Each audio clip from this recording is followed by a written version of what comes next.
अस्सलाम वालेकुम बच्चों। हम लोग ना प्रीवियस ईयर के पेपर एनालिसिस कर रहे हैं, जीके, मराठी और बाकी सारे सब्जेक्ट के।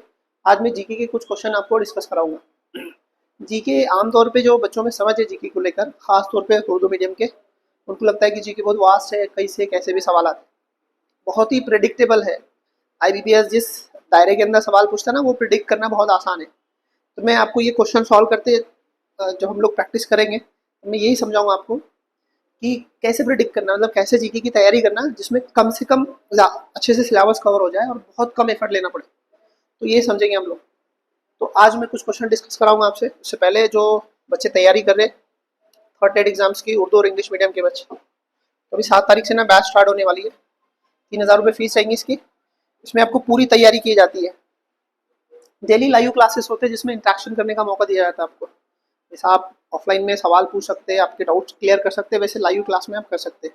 उसके अलावा topic wise practices, recorded lecture, test series, notes, हर वो चीज़ जो ज़रूरी है आपके लिए, वो सब आपको क्लास में कराई जाती है। जो भी इंटरेस्टेड बच्चे हैं वो यहाँ पर कॉन्टेक्ट डिटेल दी गई है, यहाँ पर ये नंबर पे कॉल कीजिए और इंक्वायरी कर सकते हैं। आते हैं हमारे आज के टॉपिक पर। बच्चों, हम जीके के क्वेश्चन डिस्कस करने जा रहे हैं अभी। तो ये कुछ क्वेश्चन है, मैं इसके साथ साथ ही आपको बताऊंगा कि कैसे अप्रोच के सवाल पूछे जाते हैं और आपको करना क्या है। तो पहला सवाल आपके सामने यहाँ पर दोनों लैंग्वेज में, इंग्लिश में और उर्दू में, दोनों में है। अब आराम से पढ़ के पॉज करके पढ़ लेना, और उर्दू मीडियम के रहे तो उर्दू में सॉल्व करने की कोशिश करना, और इंग्लिश के रहे तो इंग्लिश में सॉल्व करने की कोशिश करना, और बाद में मेरा एक्सप्लेनेशन देखते चलना।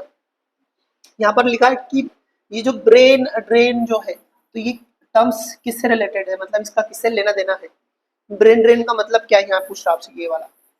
तो ब्रेन ड्रेन का मतलब है कि हमारा जो ड्रेन करना मतलब लेके चले जाना, कहीं और लेके जाना। ब्रेन मतलब हमारा दिमाग। तो यहाँ पर जो हमारा भारत है ना, बहुत यूथ देश है, यंग कंट्री बोला जाता है, जिसमें जिसमें 15 से लेकर 60 साल की आबादी बहुत ज़्यादा तादाद में है, मतलब वर्किंग फोर्स ज़्यादा है। तो यहाँ पर हमारे जो स्किल लोग हैं, जो इंजीनियर है, जो अच्छे क्वालिफिकेशन वाले हैं, तो उनको जो वेस्टर्न कंट्रीज़ है, खास तौर पे अमेरिका और यूरोप की, वो अपने देश में अच्छी जॉब सैलरी दे के लेके जाते हैं, और उनका जो ब्रेन है उसका इस्तेमाल करके वो एक अपना बड़ा एम्पायर खड़ा करते हैं। जैसे गूगल का खुद सीईओ देखो कौन है, पिचाई है। तो ऐसे हमारे जो बहुत सारे आईटी में या फिर बहुत सारी जगह पे हमारे इंजीनियर्स है ना, जो बड़े बड़े देश को सर्व करते हैं और उनकी इकोनॉमी बहुत एक्सपांड करते हैं। तो उससे क्या होता है कि हमारे देश का जो ब्रेन है वो ड्रेन हो जाता है। तो ये इसका ताल्लुक है कि हमारे देश में जो होशियार लोग स्किल प्रोफेशनल है, इंजीनियर, बड़े बड़े डॉक्टर्स, साइंटिस्ट, तो दूसरे देश में अच्छे पैकेजेस की वजह से वो दूसरे देश में चले जाते हैं। तो उसमें क्या होता है, माइग्रेशन ऑफ स्किल प्रोफेशनल, ये इसका मतलब है। ये इंडिया का हाल ही का ट्रेंड है अभी का। आईटी के सारे बच्चे देखो घर से, यहाँ इंडिया से काम करेंगे पर फॉरेन कंट्री के लिए काम कर रहे हैं। अभी मैं जहाँ लेक्चर रिकॉर्ड कर रहा हूँ, वहाँ बाजू मेरे ऑफिस के बाजू एक ऑफिस है, वहाँ पर 2 बच्चे हैं जो बाहर के, मतलब अमेरिका की, कुछ यूरोप की कंपनियों के लिए यहाँ से बैठे बैठे काम करते हैं, मतलब उनके लिए काम कर रहे हैं। तो इसको बोलते हैं ब्रेन ड्रेन। ठीक है, ये टर्म्स बहुत मॉडर्न है, याद रखना। उसके बाद में यहाँ पे पूछा है which is the smallest continent term of area. इलाके के हिसाब से सबसे छोटा बर्रे आजम कौन सा है, पूछ रहा हूँ। स्मॉलेस्ट कॉन्टिनेंट, सबसे छोटा बर्रे आजम कौन सा है, वो पूछ रहा एरिया के हिसाब से। बच्चों, यहाँ पर ना 2-3 तरह के सवाल पूछे जा सकते हैं, जो मैं आपको समझा देता इमेज के जरिए।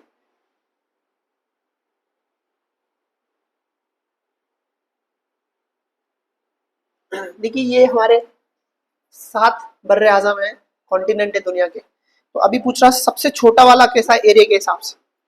तो एरिया के हिसाब से सबसे छोटा है ऑस्ट्रेलिया। इसका एरिया बहुत कम है, इसमें 3-4 देश आते हैं, सिर्फ एक ऑस्ट्रेलिया आता, न्यूजीलैंड आता और एक छोटे मोटे देश है आजू बाजू। तो ये सबसे छोटा कॉन्टिनेंट है, बर्रे आजम है। आपको पूछूंगा सबसे बड़ा कौन सा है, तो ये एशिया है सबसे बड़ा, जिसमें हम खुद रहते हैं, सबसे बड़ा है। उसके अलावा एक सवाल और पूछता है यहाँ से, ऐसा कौन सा बर्रे आजम है जहाँ पर इंसानों की आबादी नहीं है, या फिर ऐसा कौन सा कॉन्टिनेंट है जहाँ पर ह्यूमन सेटलमेंट नहीं है। तो वो है यहाँ पे आपका ये जो अंटार्कटिका है ना यहाँ पे, तो यहाँ पर ह्यूमन सेटलमेंट नहीं है, इंसानी आबादी नहीं है, सारा बर्फ बिछा है चारों तरफ, बर्फ, आइस क्या बोलते हैं इसको। तो ये रहने के लायक इंसानों के लिए जगह नहीं है, इसलिए ये जो बर्रे आजम है ये ह्यूमन सेटलमेंट नहीं है, इसको कहा जाता है। उसके अलावा अगर आपको यहाँ पर और क्या याद करना है, तो जो हमारे ओशन है ना, बहरे आजम है, तो कौन सा बड़ा है कौन सा छोटा है, 4 है, वो एक बार आप देख लेना, आपको पूछेगा सबसे बड़ा और छोटा के एतबार से।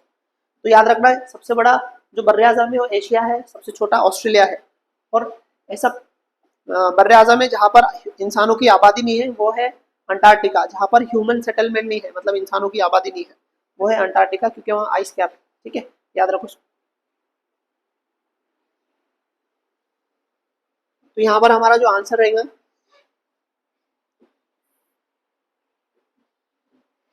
वो रहेगा आपका ऑस्ट्रेलिया। ऑस्ट्रेलिया सबसे छोटा है, तो ये इसका आंसर है। ठीक है, अंटार्कटिका, यहाँ पर कोई ह्यूमन आबादी नहीं है, याद रखना, और इसके लिए आंसर ये रहेगा।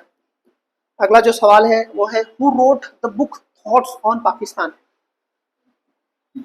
मतलब थॉट्स ऑन पाकिस्तान ये किताब किसने लिखी है आपसे पूछा जा रहा है यहाँ पर। ठीक है, तो ये लिखी है डॉक्टर बाबा साहब अम्बेडकर ने।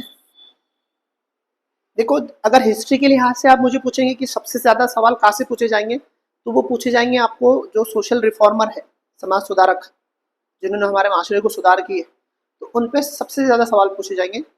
और वो हाईली प्रिडिक्टेड है, उन्होंने कौन सी तंजीम बनाई थी, कौन सी किताबें लिखी थी, और कुछ खास बातें, जैसे कि सती किसने बंद कराई थी, विधवाओं की विडो रीमैरिज किसने कराई थी, है ना। तो ऐसे जो मेन मेन काम है उस पर सवाल पूछता जीके में और पूछता है। तो यहाँ पर डॉक्टर बाबा साहब अम्बेडकर के बारे में पूछा है कि उनकी किताब कौन सी लिखी है, तो उनकी थॉट्स ऑन पाकिस्तान है। उसके अलावा एक और किताब है जो आप नोट कर लेना, आपके काम में आएंगी। एक है इनहेलेशन ऑफ कास्ट, इनहिलेशन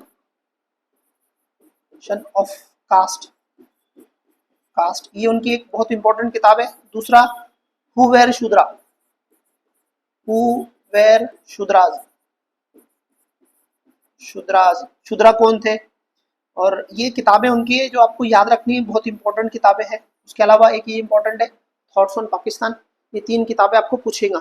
ठीक है, उसके अलावा डॉक्टर बाबा साहब अम्बेडकर ने कौन सी तंजीम बनाए थे और कौन से पेपर, न्यूज़पेपर चलाए थे, ये भी आपको याद रखना पड़ेंगे। और समाज सुधारक के बारे में आपको बता देता, गिने चुने 10 समाज सुधारक है जिसमें सवाल आते, तो डॉक्टर अम्बेडकर, राजा राम मोहन राय, महात्मा फुले। उसके बाद में आपको पूछेगा सवाल स्वामी दयानंद सरस्वती पे पूछेगा। उसके बाद में आपको पूछेगा पंडिता रमाबाई के ऊपर, पंडिता रमाबाई रानडे के ऊपर पूछेगा आपको, और महर्षि कर्वे, ये 5-6 नाम के ऊपर ही सवाल पूछे जाते हैं। मुस्लिमों के हिसाब से पूछेगा तो सर सैयद अहमद खान के बारे में पूछेगा। तो इनके 5-6 जीके टाइप उनका पढ़ लेना, इंटरनेट से निकाल के पढ़ लेना, या फिर मैं आपको लेक्चर्स में कराते चलूंगा। ठीक है, नेक्स्ट क्वेश्चन पे आते हैं।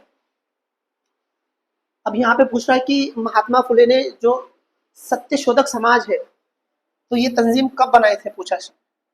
महात्मा फुले ने सत्यशोधक समाज की जो तंजीम है कब बनाए थे।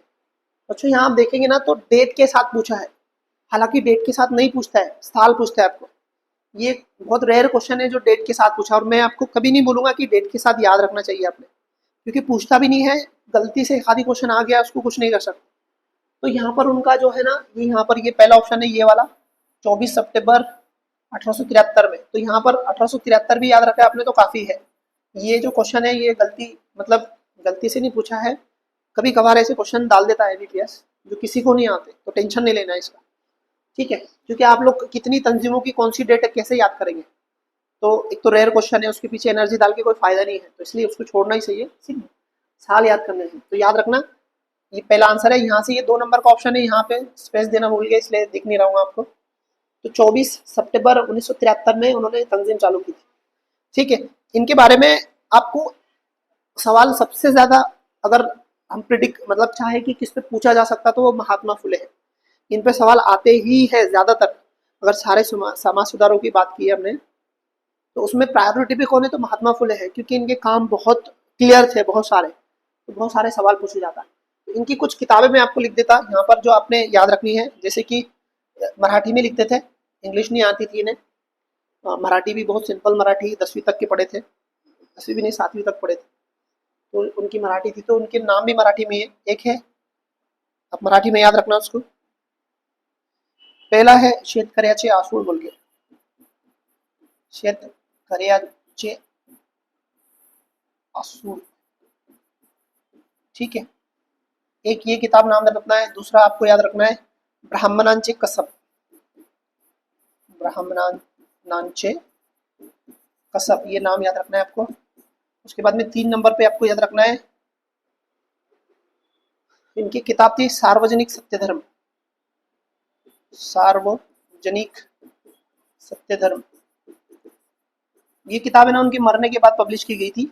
उन्होंने खुद वसीयत की थी कि मेरे मरने के बाद में ये किताब को आम लोगों में पब्लिश कर देना। तो मोटा मोटा तौर पे इनकी ये, हाँ एक बहुत इंपॉर्टेंट किताब है इनकी गुलामगिरी, गुलामगिरी। तो ये 4 किताबें आपको नाम याद रखना पड़ेगा इनकी। इनके बहुत सारे काम है, मैं यहाँ लिखने बैठा तो एक लेक्चर ही चला जाएगा उस पर, एक नहीं 10-15 मिनट, इसलिए मैं शॉर्ट में रख रहा हूँ, ठीक है। तो याद रखो इतना।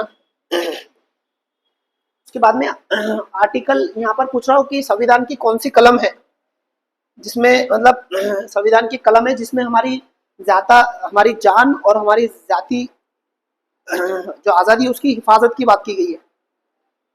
मतलब मैं इंग्लिश में समझाता, बाद में उर्दू में समझाता। हमारे इंडियन कॉन्स्टिट्यूशन की एक कलम है 21 नंबर की, उसमें ना लाइफ और पर्सनल लिबर्टी की गारंटी दी गई है हमारी। लाइफ और पर्सनल लिबर्टी मतलब लाइफ बोले तो आपकी जान की हिफाजत की गारंटी है, आपको कोई मार नहीं सकता। पहला, अगर आपको किसी ने खरोच भी लगाई तो पुलिस वाले इमीडिएटली आ जाते हैं वहाँ पे, उसमें केस दर्ज करते हैं, उसको जेल में लेके जाते हैं।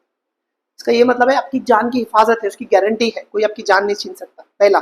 दूसरा, आपकी जाती आज़ादी है, आपको क्या खाना है, क्या पीना है, कैसे कपड़े पहनने हैं, कहाँ जाना है, ये आपकी जाती आज़ादी है, इसमें कोई आपको इंटरफेयर नहीं कर सकता, उसकी भी हिफाजत की गई है आइन में। तो ये जो लाइफ और जो पर्सनल लिबर्टी है हमारी जान और जाती जिंदगी की जो हिफाजत की जो गारंटी है, उसके अंदर कौन सी चीजें आती है? तो उसके अंदर राइट टू बोनस नहीं आता, राइट टू, यहाँ पे राइट टू हेल्थ आता है, इसके अंदर में राइट टू हेल्थ आता, मतलब आपकी हेल्थ अच्छी होनी चाहिए तब तो आपकी जान की हिफाजत होगी ना, तो राइट टू हेल्थ भी आता है। उसके अलावा राइट टू वर्क भी आता है इसमें, पर यहाँ पर ऑप्शन सही ये वाला है, राइट टू वर्क नहीं आता क्योंकि इसकी कुछ अलग वजह है। और क्या क्या आ सकता, आप इस शब्द पे जोर देना, हमारी जो जान है और हमारी जो जातीय आज़ादी है वो जोर देना। उसमें क्या आएगा देखो मैं आपको बताता हूँ। एक तो आपकी हेल्थ की आज़ादी है ना, उसकी घूमने फिरने की आज़ादी है, कपड़े अपने हिसाब से पहनने की आज़ादी है, आपके हिसाब से खाना खाने की आज़ादी है। उसके अलावा आपके हिसाब से मजहब भी इख्तियार करने की आज़ादी है। उसके अलावा आपको जो आपका जो आजू बाजू का जो इन्वायरमेंट है वो अच्छा होना, उसकी भी आज़ादी है। उसको बोलते हैं राइट अगेंस्ट पोल्यूशन, आलूदगी कुछ उसके हिसाब से, मतलब आपके आजू बाजू बहुत गंदगी है, हवा खराब है, या फिर बहुत लोग ना आजू बाजू शोर शराबा करते हैं आपके, तो वो भी आपकी जाती आज़ादी के खिलाफ हो जाता है। तो ये सारी चीज़ें आती है उसमें, ये बहुत ब्रॉड टर्म है, 21 के अंदर में बहुत सारी चीज़ें आती है, ठीक है, इतना याद रखना। तो इसका आंसर क्या है अभी, राइट टू हेल्थ। ये जो राइट टू फ्री एजुकेशन है ना, इसके लिए जो कलम है वो है 21A। 21A में क्या कहा गया है कि जो 6 से लेकर 14 साल के जो बच्चे हैं उनको बुनियादी और कंपलसरी एजुकेशन,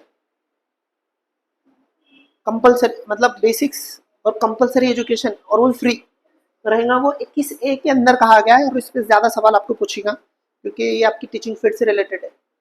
मतलब राइट टू फ्री एजुकेशन किसके अंदर आता है, 21A, जिसमें कहा गया है कि 6 से 14 साल के जो बच्चे रहेंगे उनको बुनियादी और सख्ती से जो तालीम दिया जाएगा फ्री में, उनको हर चीज़ देंगे, खाना पीना सारी चीज़ें इसमें दी जाएगी 21A के अंदर। ये 21A की वजह से आप लोग टीईटी वगैरह देते। ये 21A क्या बोलता है कि 6 से 14 साल के बच्चों को फ्री और कंपलसरी एजुकेशन देना है, बट बाद में सुप्रीम कोर्ट ने कहा कि नहीं, फ्री और कंपलसरी दे रहे पर क्वालिटी एजुकेशन देना चाहिए।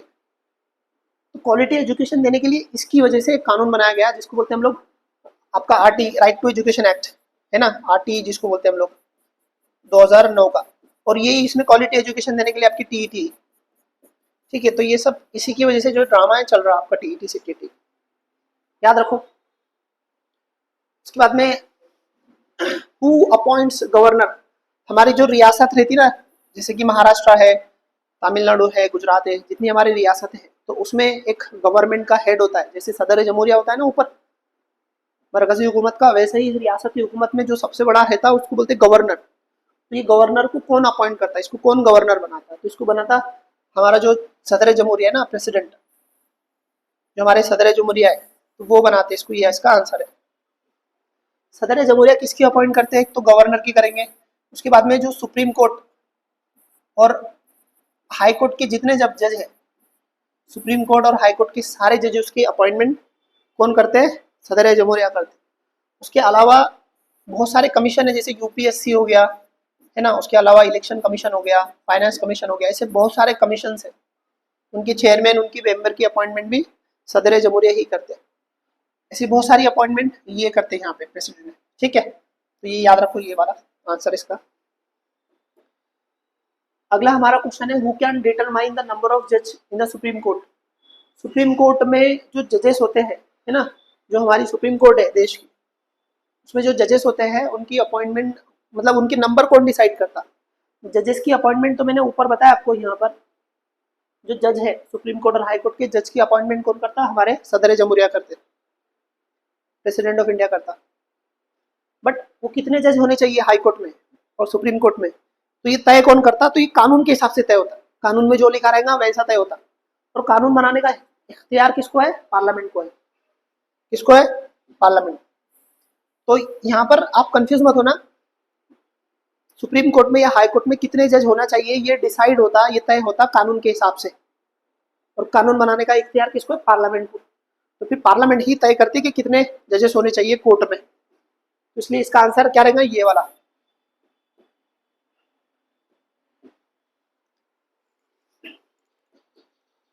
हमारा अगला क्वेश्चन है कि according to census 2011 the sex ratio of the population of this state is more than 100। सवाल ऐसा है कि जो हमारे 2011 में जो आबादी की गिनती की गई थी, जिसको हम सेंसस बोलते हैं या जनगणना बोलते हैं, तो जनगणना के हिसाब से 2011 की जनगणना के हिसाब से ऐसी कौन सी रियासत है जिसमें मतलब 1000 आदमियों पर औरतों की आबादी ज्यादा है 1000 से, मतलब 1000 आदमी रहेंगे और औरतें 1000 से ज्यादा रहेंगी, ऐसे कितनी रियासतें हैं। तो जो सेक्स रेशियो है जिसमें 100 से ज्यादा फीमेल्स है वो बहुत कम है। जैसे कि सबसे ज्यादा है केरला की, केरला में 1000 मर्दों पर 84 औरतें हैं, 1000 आदमियों पर 84 है। उसके नंबर 2 नंबर पे आता तमिलनाडु। तमिलनाडु नहीं, पौंडीचेरी आता, पर पौंडीचेरी रियासत नहीं है, एक यूनियन टेरिटरी है पुदुचेरी। पुदुचेरी की जो वो है सेक्स रेशियो है वो 1037 है, 1037 औरतें हैं 1000 आदमियों पर। और 2 नंबर पे आता आपका तमिलनाडु। तमिलनाडु में 1000 मर्दों पर 1033 औरतें हैं। ठीक है, तमिलनाडु। तो इसलिए ये 3 ही स्टेट है जहां पर आबादी ज्यादा है औरतों की मर्दों से। तो वो इसका आंसर क्या रहेगा यहाँ पे, फिर ये रहेगा। यहाँ पर आपको ये भी याद रखना है कि कम किसका है, कौन सी रियासतों में सेक्स रेशियो बहुत कम है। जैसे हरियाणा में बहुत कम है, पंजाब में भी कम है, हरियाणा सबसे कम है। उसके अलावा आपको महाराष्ट्र में भी देखना पड़ेगा, महाराष्ट्र में कौन से डिस्ट्रिक्ट है जहां पर सेक्स रेशियो कम है, किसमें ज्यादा है, कौन से डिस्ट्रिक्ट में पूरी टोटल आबादी ज्यादा है, किसमें कम है। घनता, किसको कसाफत, कसाफत के कुछ बोलते हैं उर्दू में, वो कौन से जिले में ज्यादा है, कौन से जिले में कम है। ये सारी चीजें आपको देखनी होंगी, आपको सीधे सवाल पूछेगा वहां से, याद रखिए। तो अभी का जो आंसर है वो क्या है, केरला। अब यहाँ पे पूछ रहा है कि महाराष्ट्र जो रियासत है उसका जो रियासती दरख्त कौन सा है, वो पूछ रहा है आपसे। स्टेट ट्री कौन सा है, तो कौन सा है जिसका भी सीजन आने वाला है, मैंगो ट्रीज। आप लोगों को यहाँ पर ये भी याद रखना है कि महाराष्ट्र का एनिमल कौन सा है, जानवर कौन सा है ना, बर्ड्स कौन सा है। ये जीके टाइप की सारी चीजें आपको पता होनी चाहिए यहाँ पे महाराष्ट्र से रिलेटेड।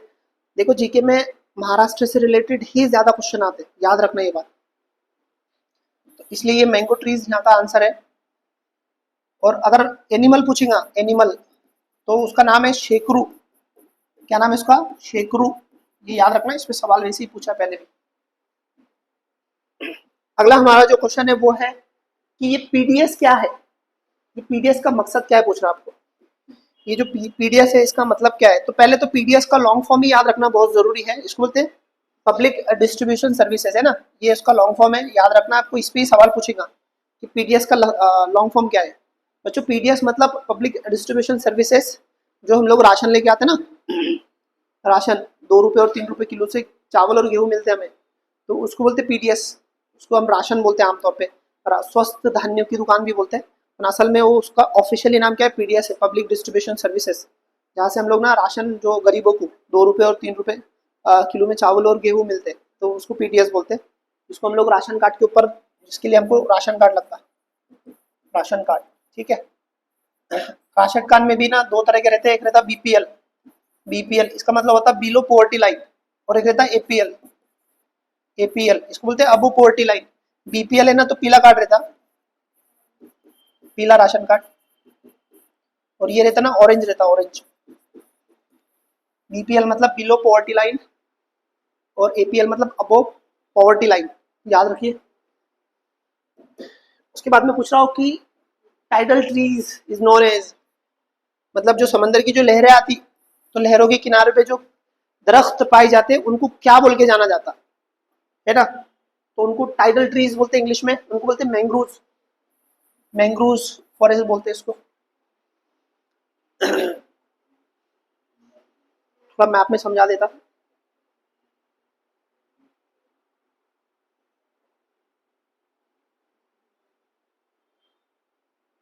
जो मैंग्रोव्स है ना वो कहाँ पाए जाते हैं वो भी बता देता। देखो भारत की जो नदियां है, ये ये क्या करती है नदियां, ये बहुत सारा पानी, खासतौर पे यहाँ से गंगा, गंगा आती है और इधर से ब्रह्मपुत्र आती है, यहाँ से इधर से ब्रह्मपुत्र, ये बहुत सारा पानी लेके आती। फिर पानी लेके आने के बाद में यहाँ पर ना ऐसा डिस्चार्ज करती उसके मुंह के पास, ये यहाँ पर, तो यहाँ पर ना मुर्गी के पैर कैसे रहते हैं वैसे तैयार होता है, और इसको बोलते हैं डेल्टा। और ये रहता दलदल की जगह, दलदल, दलदली जगह बोलते हैं इसको, दलदल। तो यहाँ पे क्या होता है, समंदर का खारा पानी और नदियों का मीठा पानी ये आके मिल जाता, तो यहाँ पर ना दलदल तैयार होती है, और दलदल में एक खास किस्म का जंगलात पाए जाते हैं जिनको बोलते हैं मैंग्रोव, इसको क्या बोलते हैं मैंग्रोव, या इसका दूसरा नाम है सुंदरी के झाड़, सुंदरी के झाड़ बोलते हैं इसको, मैंग्रोव, ये याद रखना। सबसे बड़ा जो दुनिया का जो डेल्टा है वो सुंदरबन डेल्टा है, पश्चिम बंगाल में और बांग्लादेश में पाया जाता है। इसका 70% हिस्सा बांग्लादेश में है और 30% हिस्सा भारत में है, वेस्ट बंगाल में, मगरबी बंगाल में, यहाँ पर। तो ये दुनिया का सबसे बड़ा डेल्टा है, दलदल का इलाका है, और यहाँ पर जो झाड़ पाए, जंगल पाए जाते हैं उनको बोलते हैं मैंग्रोव, जिनका हिंदी नाम है सुंदरी। अब क्या ये महाराष्ट्र में पाए जाते हैं, देखो महाराष्ट्र में ना यहाँ पर छोटी छोटी नदियां किनारे से, मुंबई में आप देखेंगे छोटी छोटी नदियां आती, तो यहाँ पे भी ये छोटा छोटा तैयार होता, ज्यादा बड़ा जंगल नहीं है पर है, मैंग्रोव ट्रीज पाए जाते हैं। मैं आपको इसमें बता देता इंटरनेट में।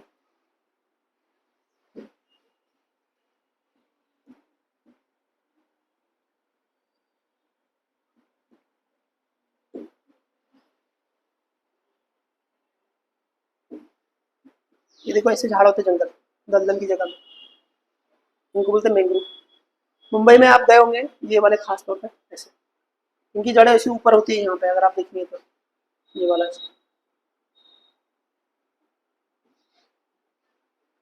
गायब हो गया।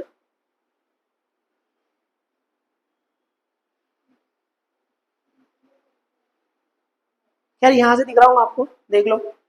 ये जो है ना, आप मुंबई में अगर जो मुंबई के बच्चे होंगे या मुंबई के होंगे तो माहिन से बांद्रा गए होंगे ना, वहाँ बीच में नदी पड़ती, वहाँ ये जंगल दिखेंगे आपको, इसको मैंग्रोव फॉरेस्ट बोलते हैं या सुंदरी के पेड़ बोलते हैं, ये दलदल के इलाके में पाए जाते हैं, ठीक है। इनको मर्शी फॉरेस्ट भी बोलते हैं, ठीक।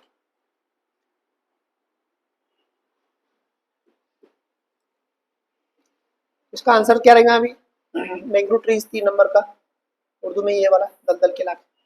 तो बच्चों ये थे कुछ जरूरी क्वेश्चन, इस तरह के क्वेश्चन पूछे जाते हैं आपको टेट में, खासतौर पे जीके में। बहुत प्रिडिक्टेबल सिलेबस होता है, ऐसा नहीं कि बहुत मुश्किल है, आराम से प्रॉपर एनालिसिस वालों को आसान से नंबर आते हैं, इसमें बहुत ज़्यादा मेहनत नहीं करना पड़ता, बट इसके लिए ना एनालिसिस समझना पड़ता, आईबीपीएस की रिक्वायरमेंट क्या है वो देखना पड़ता। बहुत सारे मैंने ऐसे भी देखे हैं कि वो आपको बोल रहे हैं कि आपको 5वीं से लेकर 10वीं या 12वीं तक की सारी किताबें पढ़नी है, ऐसा करने की जरूरत नहीं है, इसको बेवकूफ़ी होंगी, इतनी मेहनत करके कुछ नहीं मिलने वाला है।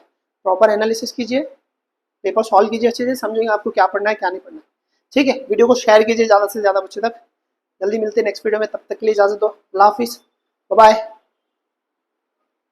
रिकॉर्डिंग बंद कर दो।